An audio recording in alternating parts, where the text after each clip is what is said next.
name is Skylar Nolan, and this is my district profile on the JV Joint Unified School District. I chose this district because I was a long-term substitute last year from October till the last day of the school.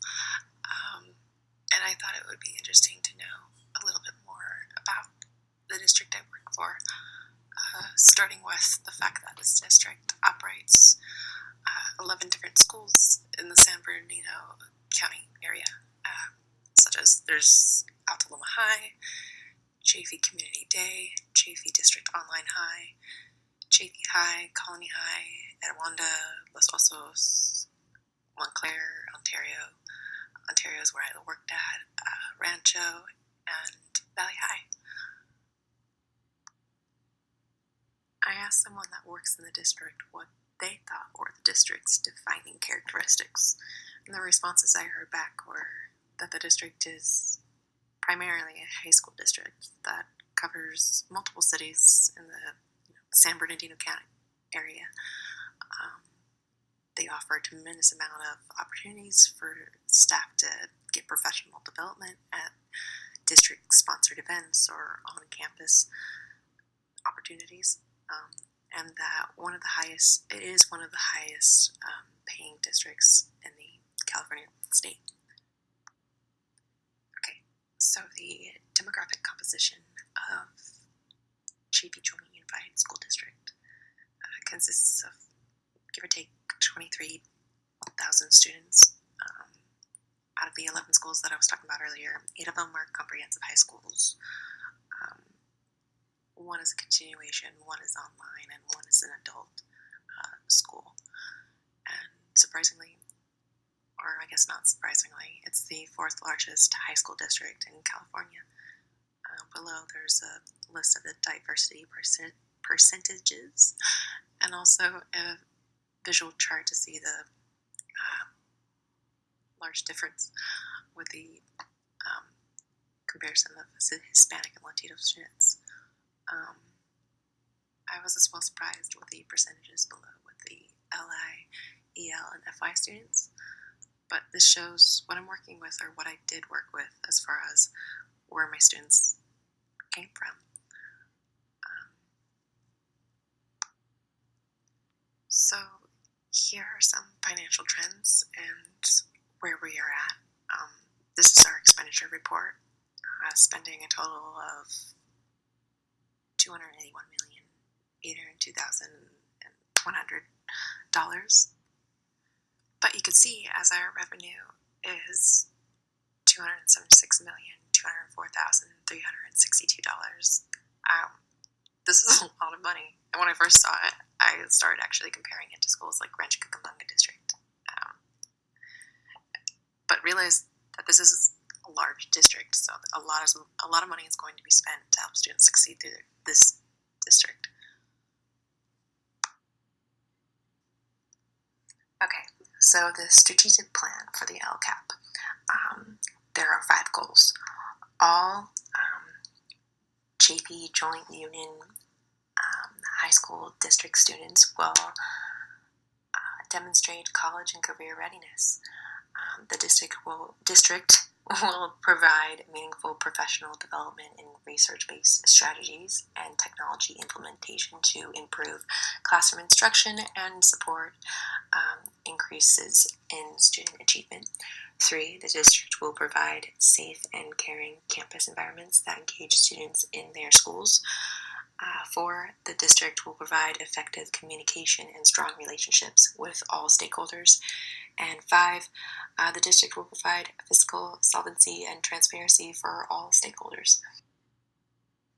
Referring to number 1, how they showed examples of this, they utilize the College Readiness Block Grant to support low-income English learners and foster youth with a variety of actions and services, such as fee reductions for AP tests, SAT prep classes, and increased staffing and access to AP classes and A through G college preparatory classes, and so on. Also Career Day. And the total expenditure was roughly like $26 million, a crazy number. 2, how they showed this. For example, the Career Technical Education Incentive Grant. Funds were received during the 2015 and 16 school year and have allowed the district to expand students' access to current technology and innovative, relevant curriculum. And the total expenditures were roughly around $4 million. Referencing towards number 3, how they showed an example of this. They provided guidance for students and ensured their positive mental health played a major role in their potential for success. The district provides extensive counseling support for all students, and the total expenditure is roughly $20 million. And 4, how they showed an example of this. For instance, the director of community relations worked with the instruction division to administer and monitor the LCAP survey and to develop strategies to make the survey accessible to Spanish and Chinese parents. This strategy resulted in substantial increase in responses in the last year, with 1,700 or so parents, staff, and community members' responses, and roughly 6,000 student responses, for a total of a 9% increase in respondents. There was a total of $706,000 in total expenditure. And then 5, how they showed an example of this too. The district ensures that they will achieve positive certifications at each interim, successful completion of audits, and accurate multi-year projection reviews, with a total expenditure of something like $569,000. And then I roughly found on the LCAP that approximately 38,716,990, I can read, of LCFF's funds were used during the 2018-2019 school year.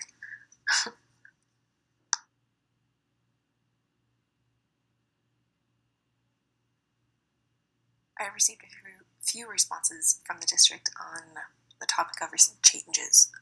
So 2 years ago, the district, due to the LCAP funding and stakeholder input, it has shifted its focus to both career and college readiness for all students. So also the career component is now from the LCAP is expected in all classes and not just career and technical courses.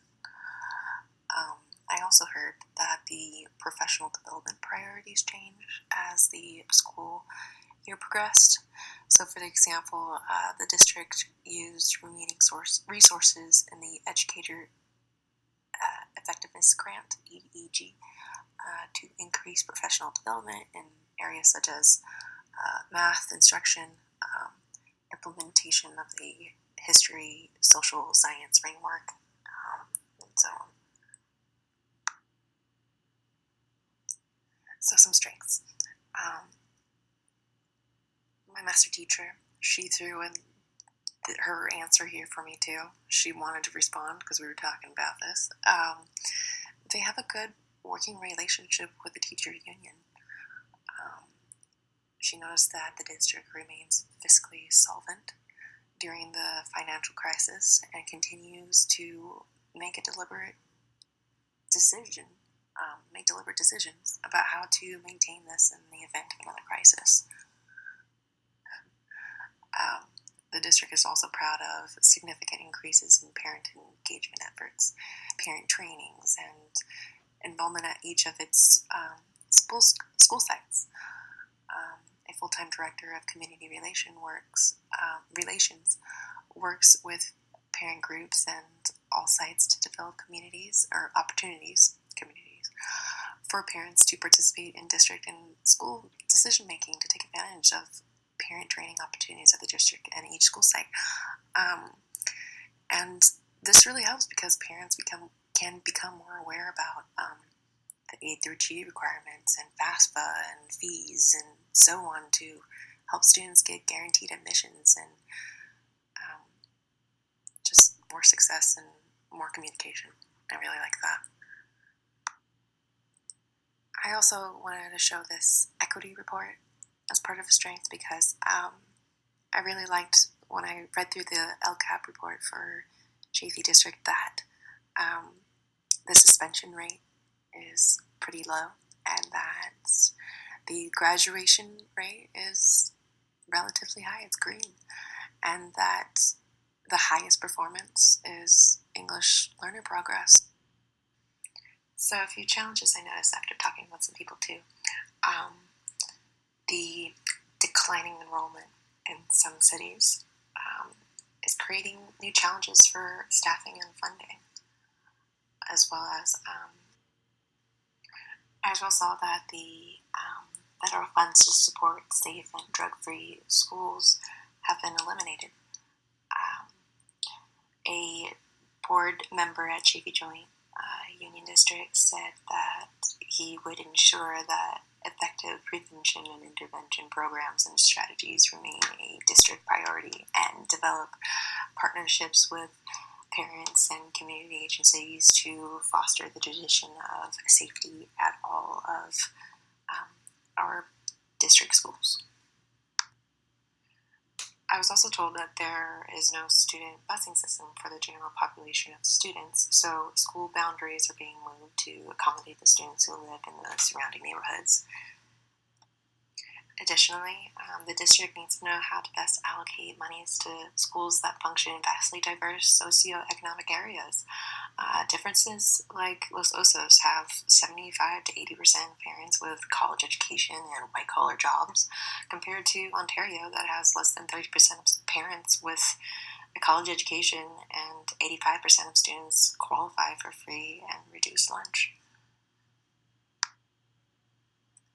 Recommendations. I think that the school should definitely continue with more support with first-year teachers, and I think they should focus a lot with long-term substitute teachers as well, because I definitely needed the support when I was there. Additionally, they should continue making it a top goal for students to demonstrate career and college readiness and continue increasing parent involvement, so then everybody's all connected and communicating, and people will want to get more involved, and maybe that would increase enrollment. Here are also some additional sources so you guys can see that I have, information to give. Thank you for listening to my awkward rant. All right, have a good day.